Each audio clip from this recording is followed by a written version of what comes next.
Chers amis, ici Jérôme Blanchet-Gravel, rédacteur en chef de Libromédia. Je me trouve présentement à Mexico, dans le quartier Polanco, devant l'hôtel Presidente Intercontinental. C'était aujourd'hui l'édition 2024 de la CEPAC, l'édition mexicaine de la Conservative Political Action Conference. C'est un événement très important qui met en scène les grands acteurs de la droite latino-américaine, un événement qui est fortement négligé par les grands médias. C'était extrêmement important pour nous d'être ici aujourd'hui. Donc, je vous présente 3 entrevues. La première avec Agustín Laje, un commentateur argentin, un philosophe, un penseur extrêmement influent dans le monde hispanophone. Deuxième entrevue avec un autre penseur, Miklos Loukas, un Péruvien qui vit à Manchester et qui va nous parler du transhumanisme. Troisième entrevue qui porte également sur une question d'actualité avec Pablo Muñoz Iturrieta, qui lui va nous parler de la question trans chez les jeunes et les moins jeunes. Donc, je vous invite à regarder ça avec moi. Nuestro siguiente ponente es politólogo, escritor y conferencista argentino. Recibamos con un fuerte aplauso a Agustín Laje. Que vivas tú, que viva yo. Chers amis, ici Jérôme Blanchet-Gravel, je suis accompagné d'Agustín Laje. On est dans la ville de Mexico à l'occasion de l'édition 2024 de la CEPAC. Monsieur Laje, qu'on a déjà reçu à Libromédia, vous le savez peut-être déjà, est un commentateur extrêmement connu, auteur prolifique. C'est quelqu'un qui vraiment s'illustre dans le monde hispanophone. On est très heureux de l'avoir en entrevue aujourd'hui. Bonjour, Monsieur Laje. Mucho gusto, gracias por el diálogo. Et M. Laje publie un livre sur le globalisme qui s'appelle Globalismo, qui se penche sur l'ingénierie sociale.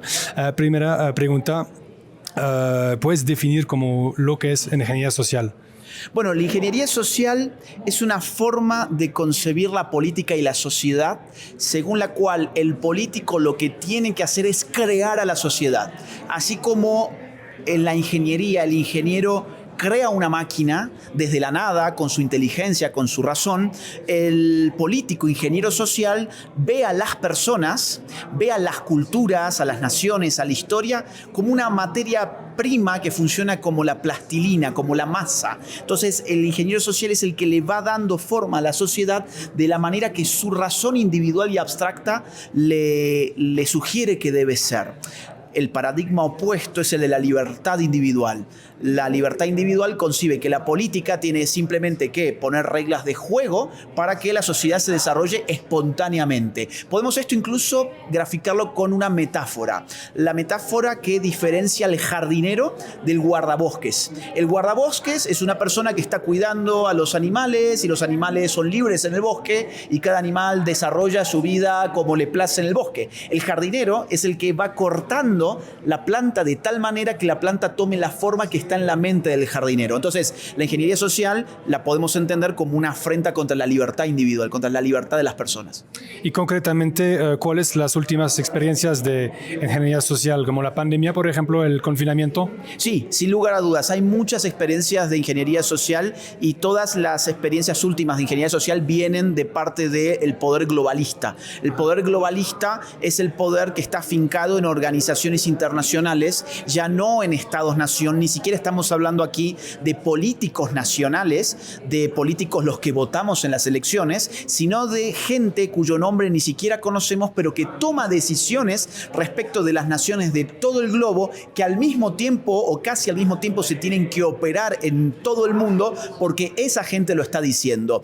Un caso tremendo de ingeniería social, vos lo has mencionado, la pandemia. La pandemia estuvo totalmente calculada cómo tenían que gobernarse a las poblaciones. La OMS fue la organización internacional financiada por otra organización internacional que es la de Bill y Melinda Gates para que definieran de qué manera las políticas públicas en todas las naciones tenían que operar. Y vos ahí tenés un claro caso de ingeniería social. Te doy otro incluso mayor, la Agenda 2030. La Agenda 2030 son 17 objetivos divididos en 169 metas que menos de 100 personas, atención, menos de 100 personas en Naciones Unidas han definido y se les ha ocurrido decirnos que esa es la agenda de la humanidad y que toda la humanidad tiene que tomar la forma que surge de su Agenda 2030. Esos dos son casos, hay muchos otros, te puedo mencionar uno más que me parece alevoso, el LGBT.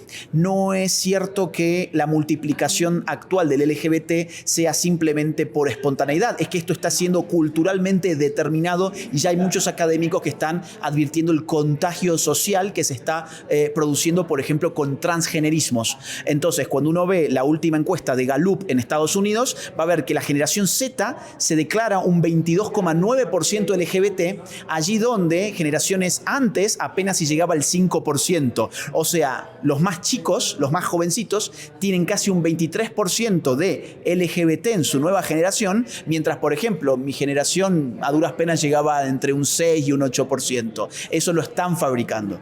¿Y cómo la izquierda en general pudo pasar de preocupaciones económicas hasta ese movimiento de control social? Porque la verdad hay una diferencia bastante fuerte, ¿no?, entre los dos movimientos. ¿O por ustedes igual, o es la continuación de la izquierda? Bueno, yo creo que la izquierda tuvo que asumir que las ideas socialistas en economía no iban a funcionar.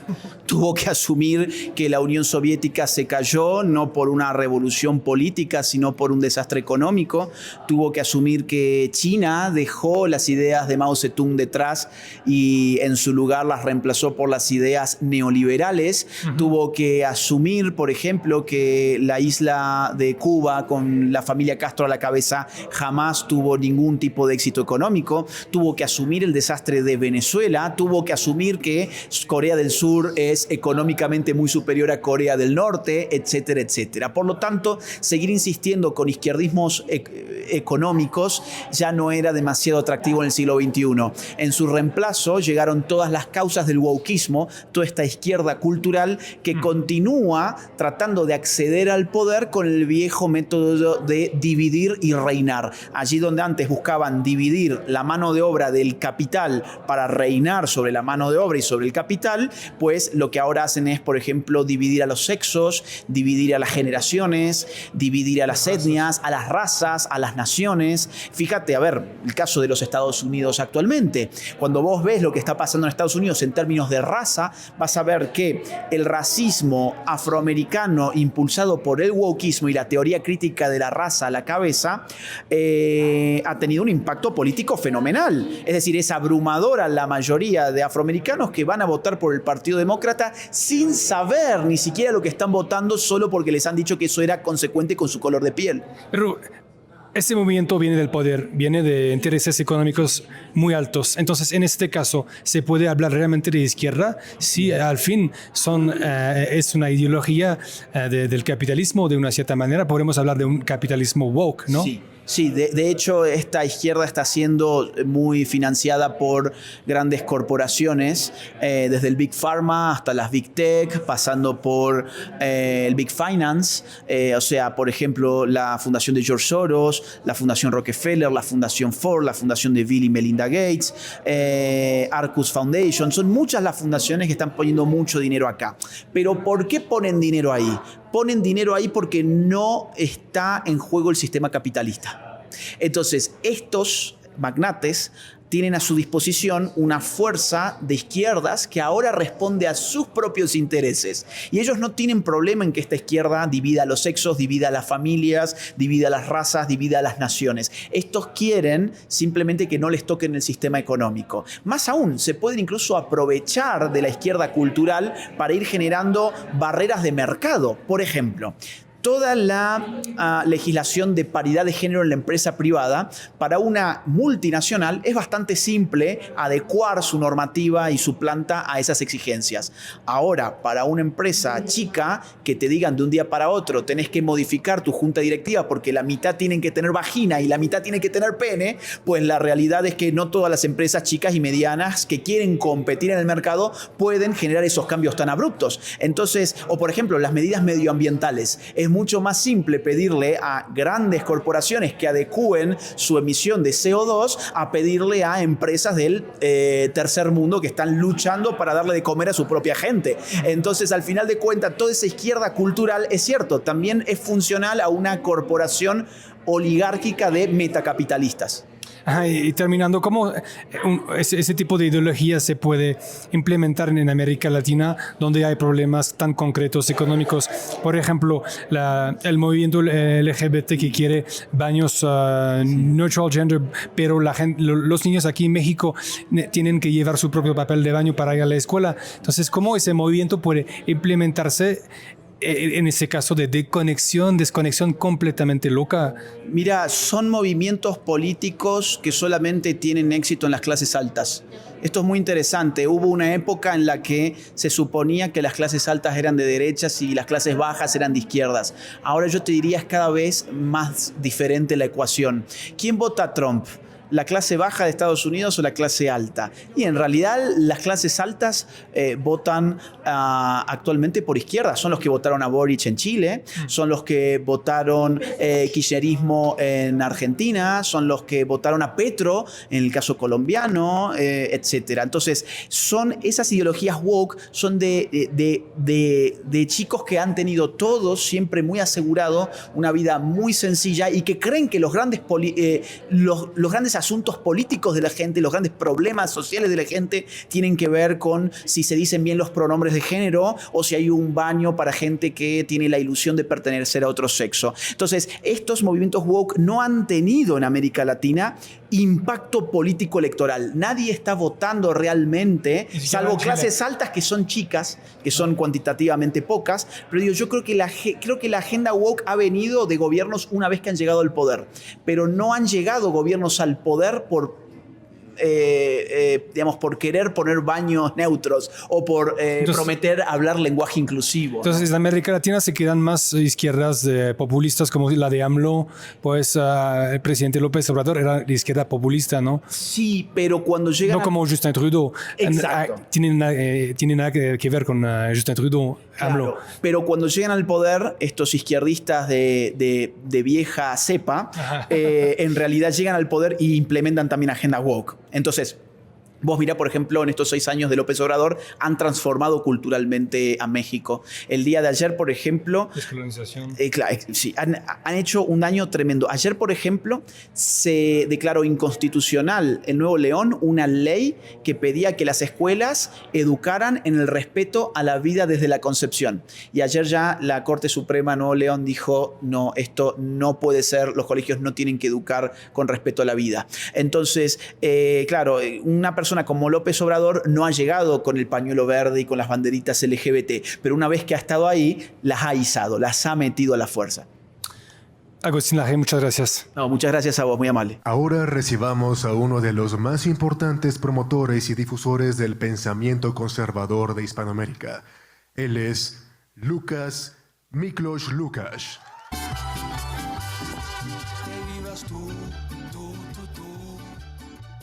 Miklos Lukács, bonjour. Bonjour.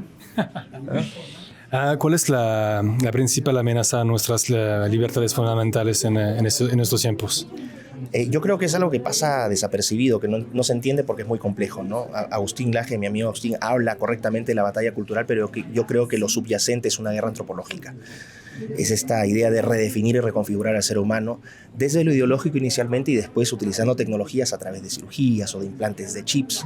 Es decir, es cambiar lo que somos. Y esto lo que se está vendiendo ahora, sobre todo en las juventudes donde se trabaja, porque tú has visto que la agenda progresista trabaja siempre con niños, adolescentes y jóvenes en ese orden de importancia, porque entienden que tienen que capturar sus mentes, tienen que adoctrinarlos para que acepten esta nueva concepción del ser humano. Ese creo que es el gran desafío que tenemos hoy. A partir de esa guerra antropológica, ¿no? Se desprenden todas las batallas culturales, políticas, sociales y económicas, pero creo que lo principal ahora es la defensa del ser humano en su naturaleza y en su condición, el dualismo y dimorfismo sexual, somos hombre y mujer, no somos 237 géneros, el hecho de que hombre y mujer son complementarios, que tenemos características que compartimos, pero que también somos el único medio para procrear y generar progenie, familias. No esta idea de, por ejemplo, ir tercerizando la reproducción humana a la tecnología, que no es teoría de conspiración. Aquel ignorante que empieza a atacar y decir conspiracy theories o teoría de conspiración frente a estas afirmaciones, no sabe dónde está parado. Y creo que eso es lo más importante. Usted publicó el libro Neo Antes, un libro sobre transhumanismo. ¿Usted cree que vamos a vivir como en una biocracia en el futuro? Bueno, Neoentes en realidad lo que hace es un estudio sobre cómo las tecnologías convergentes amenazan realmente la naturaleza y condición del ser humano, ¿no? No es un rechazo a la tecnología, sino es decir, ojo que esta tecnología también puede ser utilizada de tal manera que podamos ser reemplazados por la tecnología en nuestros aspectos reproductivos. Esto es algo que incluso sostiene el profesor de Harvard, Henry Greeley, que escribe un libro en 2016 que se llama The End of Sex, el fin del sexo, y en este libro Greeley señala, en 20, 40 años quizás las camas y los asientos traseros de los automóviles ya no sean necesarios. Él lo plantea con esas palabras, lo cual me parece muy gracioso, pero es cierto. Entonces, el tema de la biopolítica sí va a entrar en juego. ¿Por qué? Porque ahora estamos viendo, por ejemplo, una protobiopolítica, ¿no? Cuando estás viendo estas discusiones de géneros o las agendas trans y cómo se va modificando, ya no es hombre y mujer, sino que es hombre trans, mujer trans, y tienes trans botánicos. El ser humano se redefine, ¿no? Y la tecnología se usa para redefinirlo. Entonces, ¿qué va a pasar, por ejemplo, cuando a nivel de edición genética empiecen a trabajar con quimeras, combinación de genes de 2 o más especies, humanos, perros, peces, serpientes, y se empieza a manipular la naturaleza, no solamente humana, sino la naturaleza en su conjunto, la vida? ¿Qué pasa, por ejemplo, con el debate de los bebés diseñados en clínicas, con perfiles genéticos que los padres pueden comprar? Que ya lo tienes, de hecho, por ejemplo, con los bebés que son fabricados en estas granjas humanas, donde tú incluso puedes pedir que tenga ciertas características físicas, color de ojos, color de cabello, sexo incluso. Entonces estamos yendo hacia eso, y creo que los debates bioéticos van a ser claves a medida que estos casos vayan proliferando y sean cada vez más extremos. Entonces sí creo que va a haber un elemento importante de biopolítica en el futuro. Usted habló en su conferencia hoy. Usted dijo que unos conservadores tenían miedo de expresar sus opiniones. ¿Qué pueden hacer las personas que se definen como conservadores para superar eso y pues afirmarse, ¿no? Es muy fácil. Como buen conservador no tengo que explicar teoría para que la gente tenga sentido lo que voy a decir. ¿Qué haría una persona, qué haría un padre de familia, una madre, cuando ve que a su hijo lo van a afectar, lo van a dañar, que lo están atacando, que lo están acosando sexualmente? ¿Lo permitiría? No. La gente va a reaccionar. Lo que pasa es que no reaccionan porque es el síndrome de la rana hervida, ¿no? La rana que van hirviendo poco a poco, y cuando ya se da cuenta que el largo está hirviendo y se va a morir, ya es muy tarde. La gente tiene que reaccionar porque tiene un deber moral. Sobre todo los adultos tenemos un deber moral de proteger a nuestros hijos, a nuestras familias, a los jóvenes. Los jóvenes tienen un deber moral. Sí, son rebeldes, tienen ganas de cambiar el mundo, pero tienen que canalizar eso con propósito. Solamente se les gana la emoción. The left o la izquierda gana a los jóvenes porque apela a esto y les anula esto. El conservador debe encontrar el punto donde estimule esto y esto. El conservadurismo no ha tenido una narrativa política que cautive a los jóvenes, y eso tiene que cambiar. Terminando, ¿cuál es el estado de la libertad de expresión en América Latina? Y tal vez las personas tal vez no lo saben, pero usted es profesor en Manchester, UK, pues ya vimos muchas protestas y hubo mucha censura. Total. Publicamos un reportaje sobre las protestas contra la inmigración masiva. Entonces, ¿usted cree que la libertad de expresión es mejor en América Latina que en United Kingdom? Algo que es insólito, voy a decir algo que es insólito, que hubiese sido imposible hace 10 años. Somos más libres en Hispanoamérica que en Canadá. y mucho más libres. A nosotros todavía no nos van a perseguir por poner un tuit donde decimos la verdad, que un hombre es un hombre y una mujer es una mujer.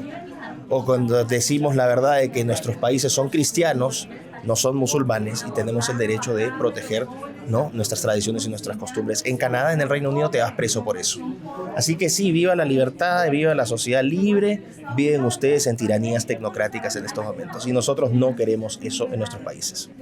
Miklos Lukas, muchas gracias. Gracias a ti. Ahora presentamos a un filósofo, docente, escritor, defensor de la libertad religiosa en el ámbito público, fuerte crítico de la ideología de género y de la erosión cultural contemporánea. Démosle un fuerte aplauso a Pablo Muñoz Iturrieta.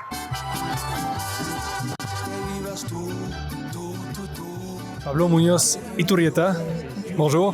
Bonjour, ça va? Sí, ça va très bien, merci. Usted es un especialista de todo el tema trans.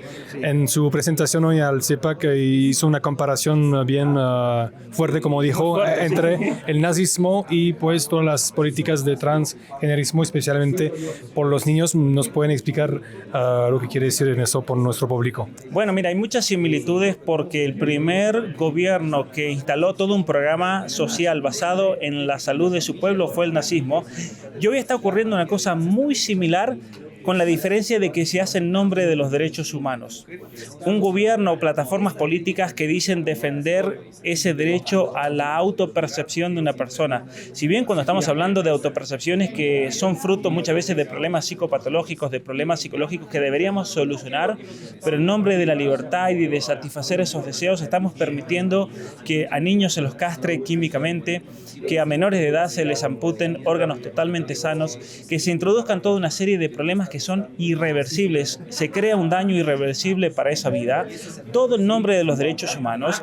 Y cuando los padres tratan de proteger a sus hijos y defenderlos de esas aberraciones, se criminaliza a los padres por ir en contra de un derecho humano, como está pasando en Canadá. En Canadá, por ejemplo, tenemos muchas juntas escolares, el School Board, que niegan que los padres sepan lo que está ocurriendo con sus hijos dentro de la escuela, que no se les revela la transición de género, la transición social a escondidas, que se los hormoniza a escondidas, que cuando un padre en Canadá se niega son 5 años de prisión y pierden la patria potestad, que si un médico se niega pierde su licencia médica, si un pastor, un sacerdote quiere ayudar a un niño y le recomienda ir a un psicólogo para que lo ayude, son 3 años de prisión. Entonces tenemos una verdadera dictadura sanitaria, como tuvimos en Canadá, pero también tenemos una verdadera dictadura sanitaria en nombre de esos derechos humanos, legalizando una perversión de lo que es la medicina. Justamente, hay un vínculo entre lo que vivimos durante la pandemia, justamente lo que llaman en francés el sanitarismo. El sanitarismo. ¿Cuál es el vínculo entre estas políticas en el cuerpo y la pandemia? Mira, es clave ese tema, porque cuando el mundo supo los horrores del nazismo, después de la Segunda Guerra Mundial tuvimos los juicios de Nuremberg. En los juicios de Nuremberg mucha gente ignora que se condenaron a muerte a 16 médicos porque ellos no habían seguido el principio número 1 de la medicina, que es buscar el bien de la salud del paciente, y el principio número 2, siempre con su consentimiento. Se violó el principio del consentimiento. Y para que eso nunca más vuelva a ocurrir, entonces se decretó en el principio número 1 de Nuremberg que jamás se puede introducir ningún tipo de terapia bajo coacción y sin el consentimiento de la persona.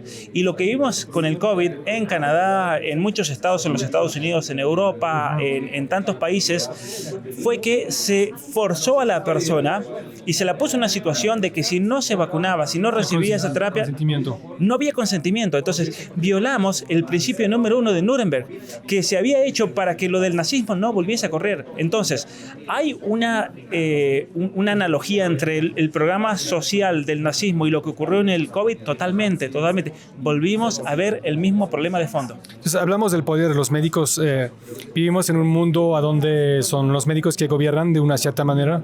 Ciertamente, mira, lo que podríamos decir es, más que los médicos son los que gobiernan de cierta manera, tenemos el poder financiero detrás de las grandes compañías farmacológicas, las farmacéuticas, el Big Pharma, que trabaja en colusión con los estados, con los gobiernos.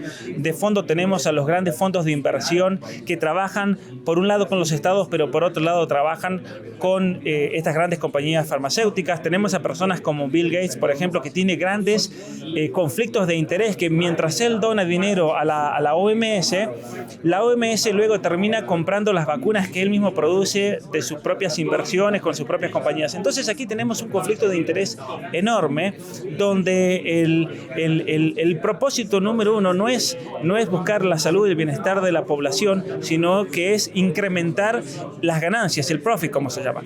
Tenemos un problema central, y entonces el problema del poder hoy en día parte del poder financiero. ¿Qué lugar cumple la sociedad médica hoy en día?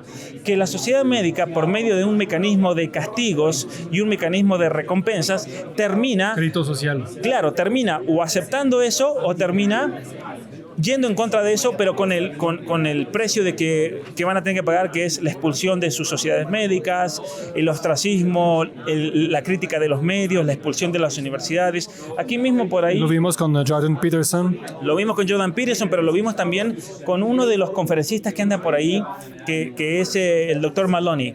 La persecución que ese hombre ha sufrido simplemente por cuestionar algo desde su autoridad científica. Entonces, hoy nos quieren presentar un gobierno de científicos, cuando en realidad lo que está ocurriendo es que el poder se disfraza de cientificismo y se impone sobre la gente sin posibilidad ni siquiera de poder cuestionar, de poder debatir y de poder hablar de esas cosas. Entonces, ¿en qué sociedad realmente estamos?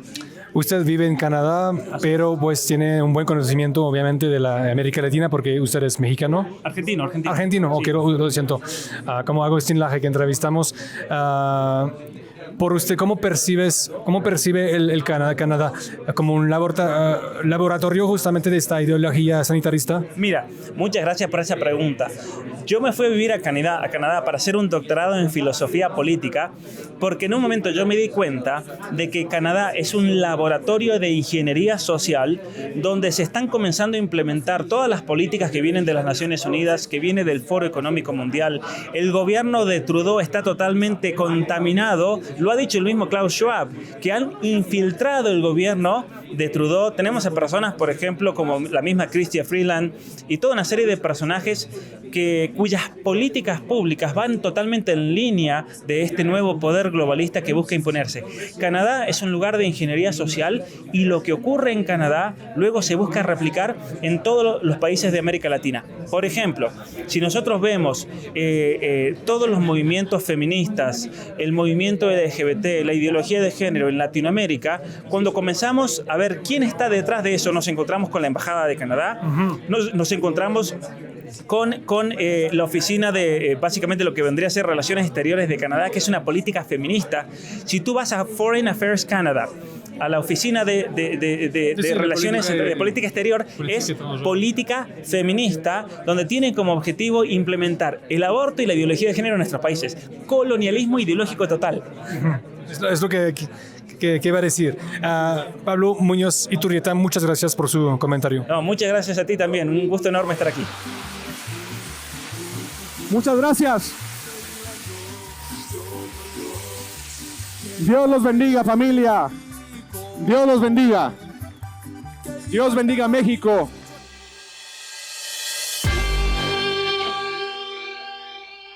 Vous le savez, la liberté d'expression n'est pas gratuite. La liberté d'expression a un coût. Pour soutenir la presse indépendante, pour soutenir Libre Média, on vous invite à partager nos contenus, à aimer nos contenus et à vous abonner sur notre site libre-media.com et à faire un don. Merci beaucoup.